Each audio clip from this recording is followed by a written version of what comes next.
Equanimity is a more subtle and perhaps often invisible quality of mind, invisible practice in our lives. And yet these two together, equanimity and compassion, in perhaps a not obvious way, are very intimately connected. So what is equanimity?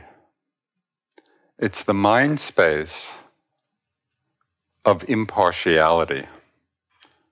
That is a non-reactive easefulness of mind that is open to seeing the whole of different situations and experiences. And the poet Rilke wrote some beautiful lines about this possibility of seeing things as a whole. He was talking about interpersonal relationships, but it really applies to all of our experience. So this is what he wrote.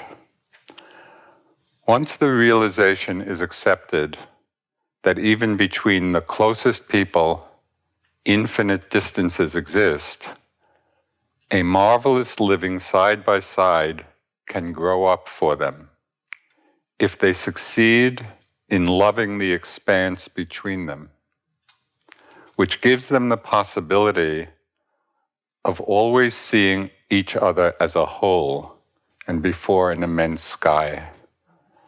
Yeah, I just find that the image of that is so beautiful. You know, it's that possibility of stepping back and seeing the other as a whole before an immense sky. So we might say that equanimity is like that expanse, like that space that holds everything, that holds all the world, you know, and it gives us the opportunity to see each other and all situations as a whole before an immense sky, before the immense space of our minds.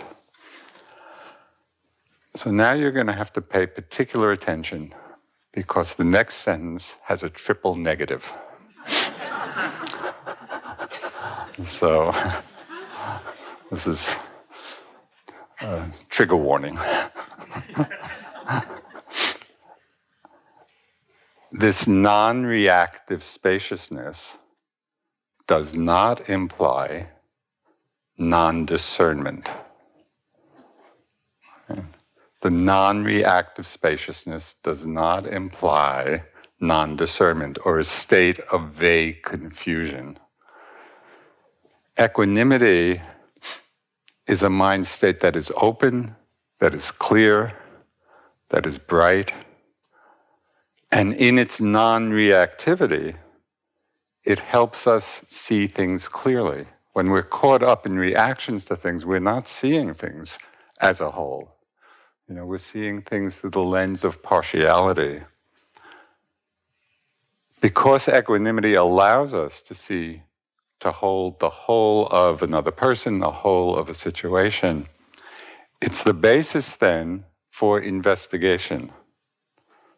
It's the basis, equanimity is the basis for discernment, for wise discernment, and skillful responsiveness.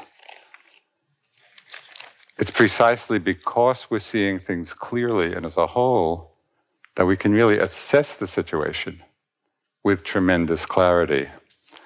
And it's the understanding, and this is kind of a phrase from the Taoist tradition, that non-action is not inaction. So non-action means that we're not reacting to things, but that does not imply inaction. It doesn't imply that we don't respond. So the question then is, how do we cultivate equanimity, both in our meditation practice and in our lives, in our daily lives, with all the busyness and the challenges of them? Realizing how quickly, as you undoubtedly have seen, how quickly our minds can become reactive, whether to pleasant things or unpleasant things. So there are a variety of practice practices and reflections, which I found particularly helpful in establishing and coming back to this mind space, this open space of the equanimous mind. So one way of exploring this is through different ways of reframing our experience. In difficult situations, whether it's a difficult situation with a person or a larger situation in our lives, there are a couple of questions which might extricate ourselves from the quagmire of our conditioned and habitual reactions. And it is like a quagmire. We're kind of sunk in these habit patterns. So I'll give you a few examples of possible reframing. Quite a few years ago, I was at an IMS board meeting, and it was particularly contentious. Now I even forget what the issue was, but I do remember the contention, is that a word? And people were really attached to the views, and I was really attached to my view, which was, of course, the correct one.